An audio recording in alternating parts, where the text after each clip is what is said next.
Hey, I'm Amy and welcome back, and today it is time to talk about what I watched in the first month of 2021. It's a lot. I'm going to try to go through this as quickly as I can.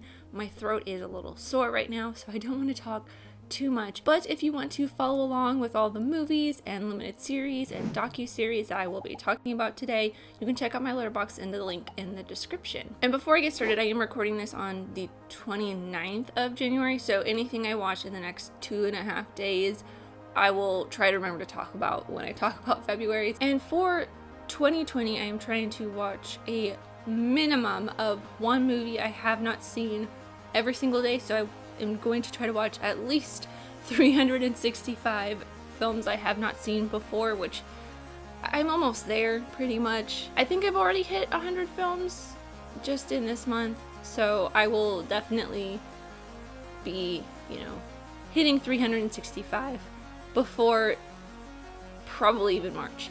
So anyways, let's get started. The first thing I watched in all of 2022 was the Harry Potter 20th anniversary special on HBO Max because I couldn't not. I love Harry Potter. We all know this if you have ever watched any of my videos. I am a huge Harry Potter fan.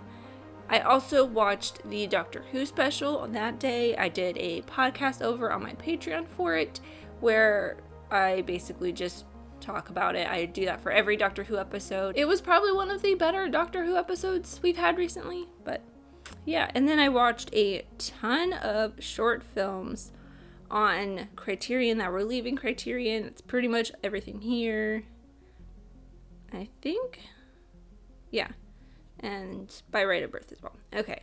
And then I went on to watch a bunch of 1001 movies that were leaving Criterion as well. I believe The Man Who Knew Too Much is just a Criterion movie. Okay. Well, I watched a ton of stuff.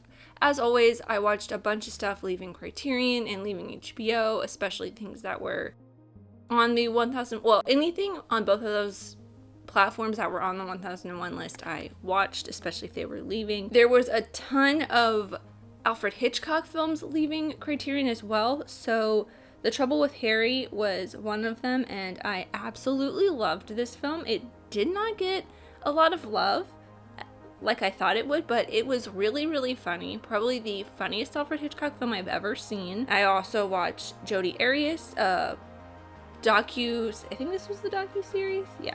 About the woman who murdered her boyfriend, and it's so weird and strange. And some people say she says that she's innocent. Some people say that she's, not guilty, whatever. But yeah, it's an interesting watch. And then here's a ton more of not ton, but 3 more Alfred Hitchcock films: Rope, Marnie, and Frenzy. I will be doing a 1001 video on one of these in the future on my Patreon. That's where I do all my 1001 videos now, and my patrons get to pick which one they want to see me do a review on. I'll give them like 4 or 5 choices.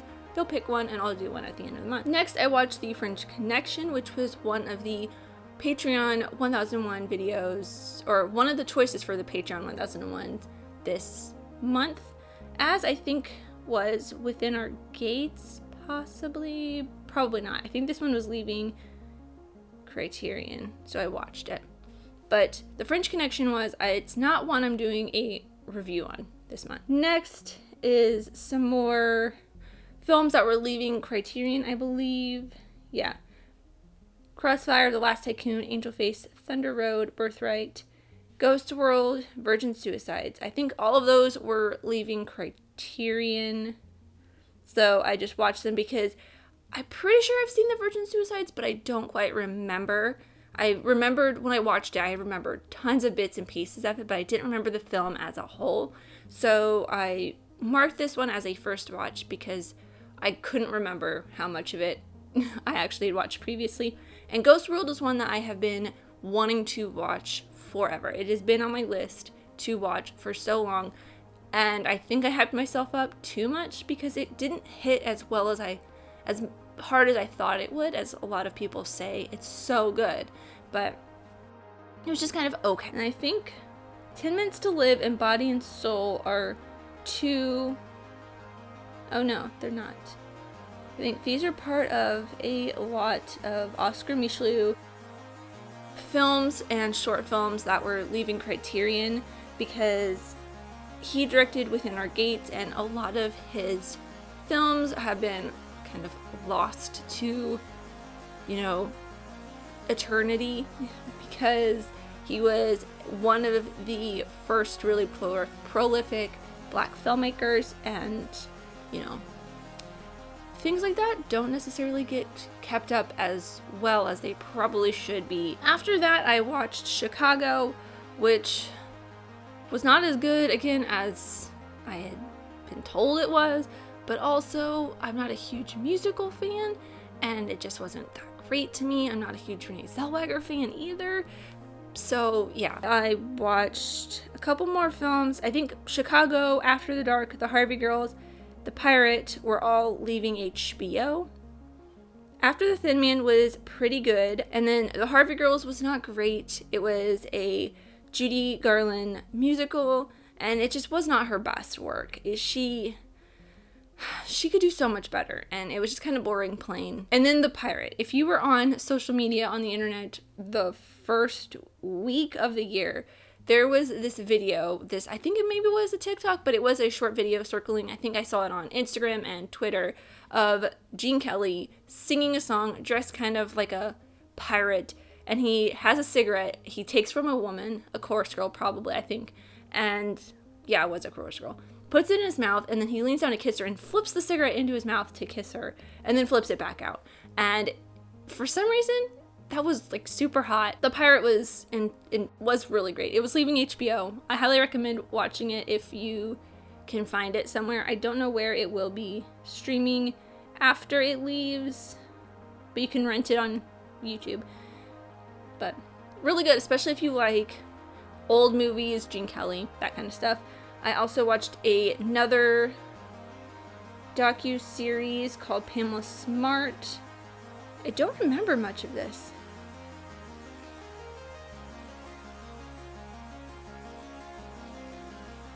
I am surprised I don't remember watching this. I mean, I remember watching it, but also I don't. That's really weird. Very weird. Maybe I'll have to rewatch that. It's on Discovery Plus. On the 6th, I also had this quote from It Takes Two stuck in my head. It's one that Kirstie Alley says throughout the film. So I found that It Takes Two was on HBO, and I was like, you know what?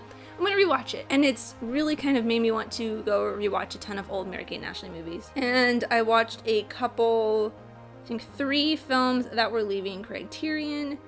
I'm not even gonna try to pronounce this. It's a Japanese samurai film. Really interesting. At first I couldn't get into it. It's about a 3-hour film, and it took me about an hour and a half to really get into the film.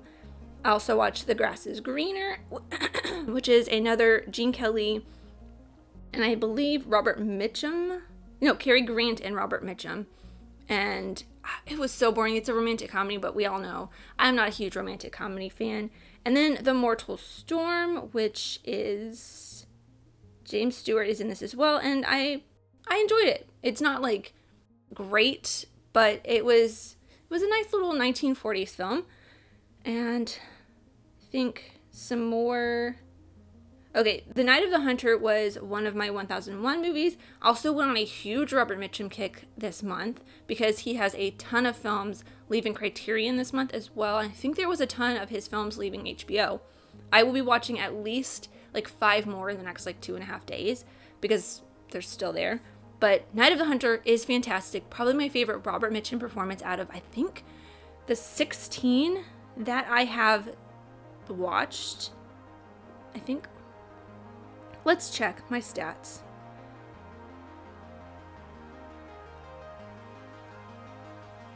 Let's see. 8. I only watched 8 Robert Mitchum films this month. Weird. Anyways, but yeah, favorite Robert Mitchum performance of all time. I watched Laura, which is one of the 1001 films, I believe, for this month as well. The Night of the Hunter might be as well. I'm not sure. But Amores Perros was leaving Criterion. It's part of the 1001 challenge. I don't think it was one of the ones for this month. The Snake Pit, On the Waterfront, and Ace in the Hole were also 1001 movies, leaving Criterion. The Family Plot is I think it's Alfred Hitchcock's last film, and I really did not enjoy it. But then I watched Topaz, which I think might have been Alfred Hitchcock's last film. I don't remember for sure, but it was terrible. It was so bad. I hate that I did not like a Robert Hitchcock film. Whoa. Wow. That is where I am right now. Robert Mitchum and Alfred Hitchcock. But yeah, it was very weird for me to not like an Alfred Hitchcock film. Torn Curtain, I think, is also an Alfred Hitchcock film. This one I liked a little bit better, but it still wasn't like, on my top. It's got Paul Newman and Julie Andrews, and it's kind of a James Bondy film, but, not too great. And then I found out that Gareth Marenghi's Dark Place was on Amazon Prime. It's a very short, I want to say web series, but it wasn't because each episode's about half an hour. It's hilarious. It's very weird. If you like Tim and Eric, you would probably like this, but I think Tim and Eric is a little bit even more out there. I'm not a huge Tim and Eric fan, but I really enjoyed Gareth Marenghi's Dark Place. If you have Prime, definitely check it out. There's only 9 or 10 episodes and they're half an hour each. It's so funny. I watched it in a day while I was cleaning my apartment. The Big Steal, Shaft, Argo, and Requiem for a Dream, Tinker Tailor Soldier Spy were all 1001 movies. I think The Big Steal is not, but Big Steal was a Robert Mitchum film. I was leaving Criterion. But Argo, Requiem for a Dream, Tinker Tailor Soldier Spy, and we're all leaving HBO, I believe. They're all 1001s. I think. One of them, I think, was one of the 1001s for this month, maybe not. But because I was watching a lot of Hitchcock films, Hitchcock, the film, was leaving HBO, so I watched it. It's okay, come on. It's got Helen Mirren playing Hitchcock's wife, Anthony Hopkins playing his wife, ScarJo playing Janet Leigh. It's basically about the filming of Psycho. I love Psycho. It's I want to say my third favorite after Rear Window and Rope are kind of like tied for first. Now that I've seen Rope, and then Psycho. We watched Back to the Future Part 3 for the podcast. That was a really fun episode. We didn't talk about just Back to the Future Part 3. We talked about kind of the whole trilogy, and it was a really great episode. Well, it was 2 episodes, but it was really fun. Great to talk about a film that we probably wouldn't usually talk about because we decided not to talk about films like Back to the Future, Jurassic Park, really big films that everyone loves. We want to talk about more films that not everyone loves now, or kind of look to see if we really, really enjoyed this film more when we were younger. Kind of like all my favorite DComs, the guys do not like, but I love still because nostalgia goggles. And then I watched a mini-series docu-series on HBO called Nuclear Family. It's about a lesbian couple who had 2 sperm donors, and one of the sperm donors for their youngest daughter tried to come back and get custody, and it's really fascinating. It's beautiful and heart-wrenching, and I think the filmmaker, the director of it, who is the daughter whose sperm donor tried to get custody of her, Rai Russo-Young, she directed Before I Fall. The Sun is also a star. She directed a couple really great films that I have not seen, but I've heard really great things about. And I may watch them after having watched this because she did a really great job on this film. I also watched Project X, Period of Adjustment, Room for One More, San Francisco. Those were all leaving HBO. They're all kind of older films. I really did not like Period of Adjustment. It's a really, really dumb rom-com. I only watched it because Jane Fonda is in it, pretty much, I think. But yeah, it was really dumb. So dumb. It's a Christmas movie too, but yeah, really bad. If you want to watch a really bad rom-com, maybe you'll like it though. I just really hate rom-coms. I watched Landscapers, the mini-series on HBO with David Thewlis and Olivia Colman, and it's about 2 people who kill Olivia Colman, not Olivia Colman the person, but her character's parents. And yeah, it's really fascinating. I think I had heard of it before, but I don't remember for sure. I might be mixing it up with a Unsolved Mysteries Murder in France episode that I had watched like in 2020. I don't know, I think it's on the first season of Unsolved Mysteries, the new one on Netflix. And then I watched all of Scream because I was getting ready for the new Scream movie. So good. Love the new Scream movie. I know there's people who don't like it, but I think it's also made for people like me who don't find fault. Even though Scream 4 and Scream 3 are not like my favorite in the series, I really still love them. I think Scream is the only slasher franchise where I like every single film in it. Whereas like Halloween, which is one of my favorite horror films, Halloween and Scream are my favorite horror films, but I still don't like, there's some where I do not like. In Halloween, Friday, Nightmare, there's still some in those series that I do not like at all. But in Scream, I can watch every single one of them, and I really, really loved the new one. I finally watched Monster. I love Charlize Theron, and I did the Eileen Wuornos documentary years ago. It was one of the first films. I think it was the first documentary I did for a 1001 video, and she's a fascinating character. I need to rewatch that because I do not remember any of it, but that was also almost 4 years ago. It was like in 2017, 2018. But I really enjoyed Monster. It probably wasn't as good as I had hoped it would be, but Charlize's performance is incredible. She deserved the Oscar that she won for it. I absolutely loved it. I also watched Cape Fear, which is another stellar Robert Mitchum performance. So good. I think Cary Grant is in this. Gregory Peck. I'm getting all of these old, like, classic Hollywood actors mixed up today. But great film. I think Cape Fear did leave Criterion this month.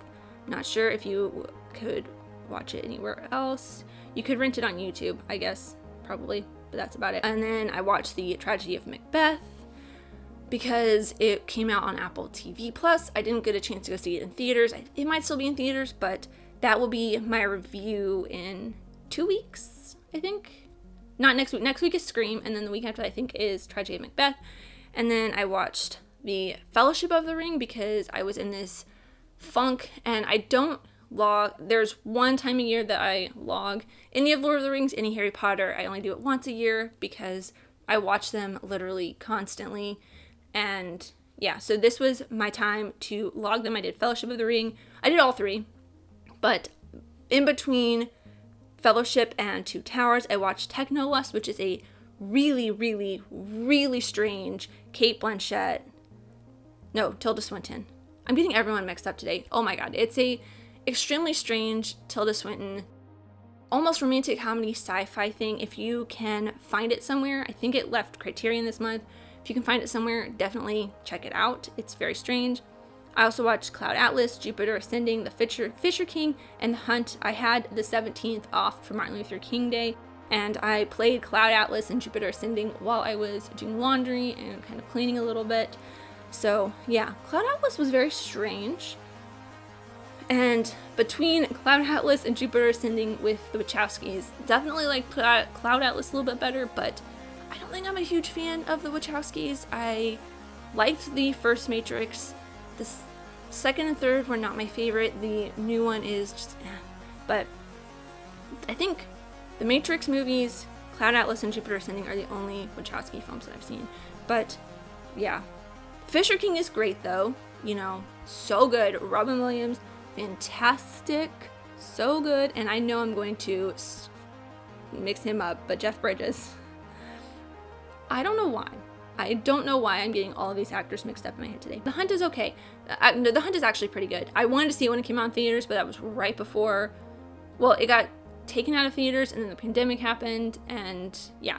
But I never got to see it, and it was leaving HBO, so I was like, might as well watch it. And then the next day I watched The Souvenir, part 1, the first one, and then part 2, because A24 was premiering part 2 on their one night only screening room type thing, and if you bought a ticket, they had like a double feature of both of them together.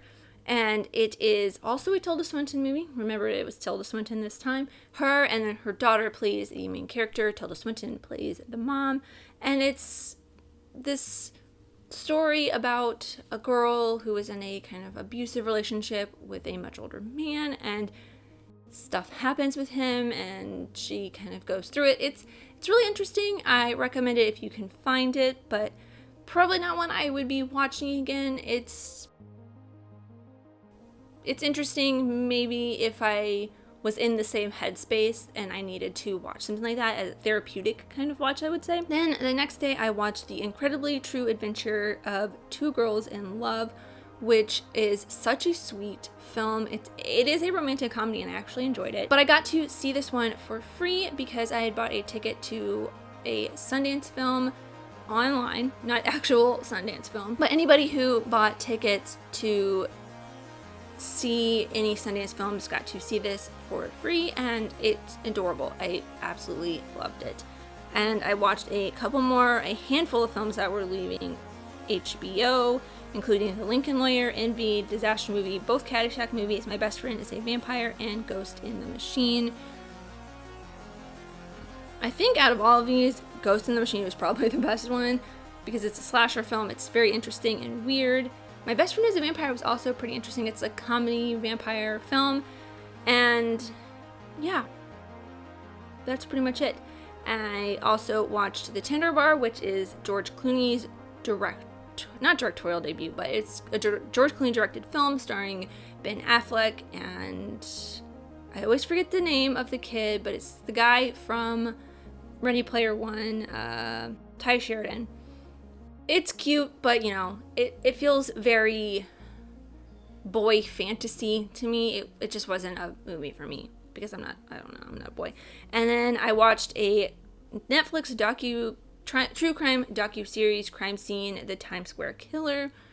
It is so long. It's 3 episodes long. Each episode I think is like 56 minutes, but each episode, it could have been cut down to like 90 minutes because the first 2 episodes basically repeat themselves over and over and over again, talking about porn houses and the sex industry and Times Square, which I'm not opposed to that. It's just they say the same things over and over again. It could have been condensed into like 30 minutes.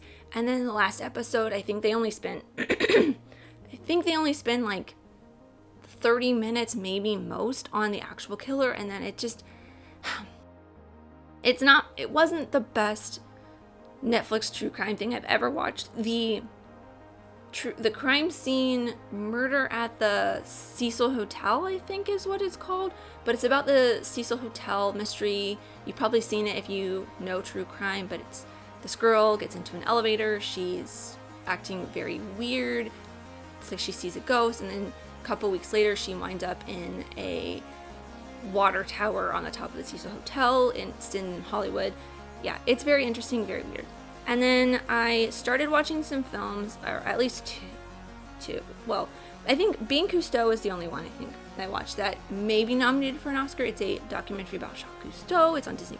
It's fantastic to kind of watch this thing about somebody I've only really seen on TV, and I really didn't know much about him. I also watched The Nowhere Inn, which is a film about St. Vincent, the singer, not the saint. But it was really interesting. I am not like a massive fan of St. Vincent. I wouldn't know her music if it was played and I had to pick one out, but I like the music of hers that I listened to. And yeah, it was really weird, really interesting, and yeah, it was really fun. It's got Carrie from Portlandia, and she plays Annie's best friend, which I think they are best friends in real life, but it's really weird, fun, interesting, cool. I definitely recommend it. It's on Hulu, I believe. I also watched the Brittany Murphy docu-series on HBO. That was really interesting as well. I didn't know a lot about Brittany Murphy, just kind of some of the things that she's in. Like, I know Clueless and Uptown Girls and 8 Mile, but I haven't seen 8 Mile. But yeah, I don't know a lot about Brittany Murphy, and I didn't know a lot about when she passed away because I was only like, I think it was in 2004? Yeah. I don't know. I was kind of young. I also watched Up in the Air, Hollywood Homicide Eraser, The Out of Towners. Those were all leaving HBO, and I checked them out. They're okay. Out of Towners was probably the best one of these for me. It was Steve Martin and Goldie Hawn. They're hilarious in it. I did like Eraser, but I also really love those weird Arnold action movies that feel kind of like the Rock action movies, but, in the 80s and 90s. And I also watched A Hero, which is a Israeli film. It's from Iran, and it is one I believe that will probably be nominated for Best Foreign Language Film at the Oscars, so I checked that out. Then I watched the Amy Poehler, Lucy and Desi documentary. That was the ticket I had bought for Sundance. There was one other film I wanted to watch at Sundance, but by the time I went to go get a ticket for it, it sold out for both screenings. So I'll just watch it in theaters when it comes out, I think in like 2 weeks. But I really, really loved it. It's so good, so much better than Being the Ricardos. The Hand of God is another film that I think may be nominated for Best Foreign Language Film, so I watched that as well. I'm trying to watch as many as I can before the nominations and then catch up after the nominations are announced, because I want to be able to watch everything that is nominated like I did last year, so trying to get a head start. The Hand of God was really good. It probably I don't know, it was very strange and weird. It wasn't kind of for me, but I liked the filmmaking, the work, that the cinematography, everything like that. It was kind of good. Kind of good. It was good in that respect. But the story, I think, wasn't for me. It was very much another boy story. Annette it's on Prime. It's got Adam Driver and Marion Cotillard, and it's very weird. Sometimes it feels like it's weird for the sake of being weird, just, because it could be, and it was okay. I also watched Spencer and Bergman Island because I've heard talk that those might be in contention. Spencer most likely, at least for like Kristen Stewart getting a Best Actress. So I watched both of those. They are pretty great. I think I liked Bergman Island maybe a little bit more than Spencer, but this is also one of the first times I've actually liked Kristen Stewart in a role, which is, I'm not like a huge Kristen Stewart fan either. I also watched Titane. I think that's how you pronounce that. I think in the subtitles it said titanium as the translation for it. I think it's in... It is in French.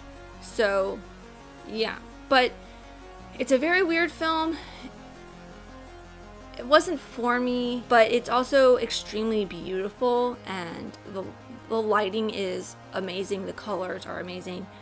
But yeah, it's very weird. It wasn't for me, but I know there are a lot of people who enjoy it. And then I also watched Unforgiven and One Flew Over the Cuckoo's Nest, which were part of the 1001 for me to check off for the video this week, or for this month. I don't think either of these are the ones I'm doing a video on, but they were part of the ones I watched for this week, or this month. I keep saying this week. But anyways, I also watched Encounter, which is a Riz Ahmed, I want to say like it's not a disaster movie, but it's like an alien invasion, kind of psychological drama, sci-fi-y kind of film.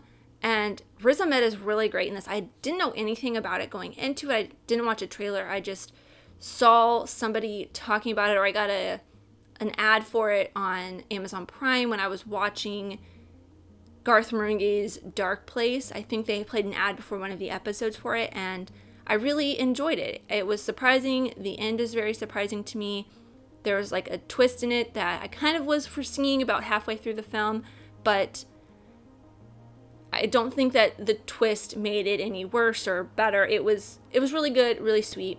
Riz Ahmed did a great job, but I don't think I've ever seen him do something where his acting isn't really great. And then I watched the documentary Introducing Selma Blair on Discovery Plus. Really good, so heartbreaking, but it's such a beautiful story about Selma Blair and kind of her journey with, I forget what it was. I need to pay more attention sometimes. My memory isn't that great. Multiple sclerosis. And then Day After Tomorrow, I watched that for the podcast. Love that film. That episode went up yesterday on all podcast platforms. We go on a little bit of a tirade. If you are not into politics, you probably won't like this episode, but you know what? We don't care. If you don't care about our political affiliations, whatever. But it is I love Day After Tomorrow. It's not a great film, but it's got such a deep place in my heart. And I watched a couple more films that were leaving HBO. He Got Game, The Man in Iron Mask, the Leonardo DiCaprio one, and Married to the Mob, which I believe is a Michelle Pfeiffer film, Matthew Modine. And yeah, I think He Got Game, it's not my favorite Spike Lee film, but it's a good film. And I really enjoyed Married to the Mob. It was really funny. And then I watched 2 films from the company that I worked for, Boris Karloff, The Man Behind the Monster. It's a documentary about Boris Karloff. It's on Shudder, I believe, currently exclusively on Shudder.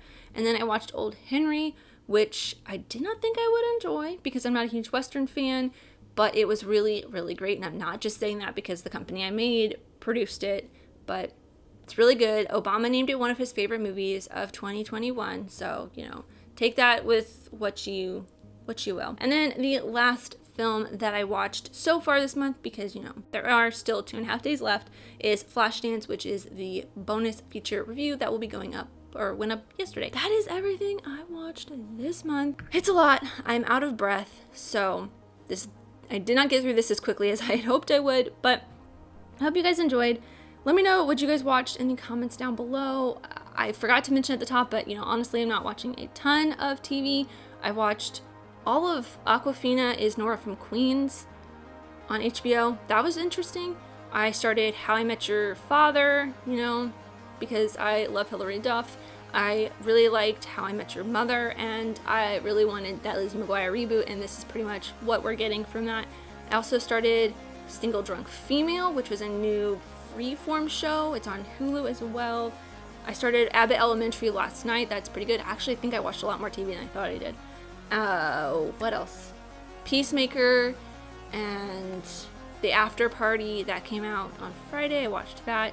There's a lot of TV, and I listen to podcasts. As always, the podcast playlist is in the description. But yeah, there's a lot. I'm exhausted. I gotta go film a couple more videos, and yeah, thank you guys so much for watching. I really truly do appreciate you, whoever you are. Let me know who you are in the comments down below, and let's be friends. If you enjoyed this, leave a like and subscribe if you're new, because I love talking things, movies, TV shows, filmmaking, mystery, all the fun stuff, and I'll see you next time. Bye.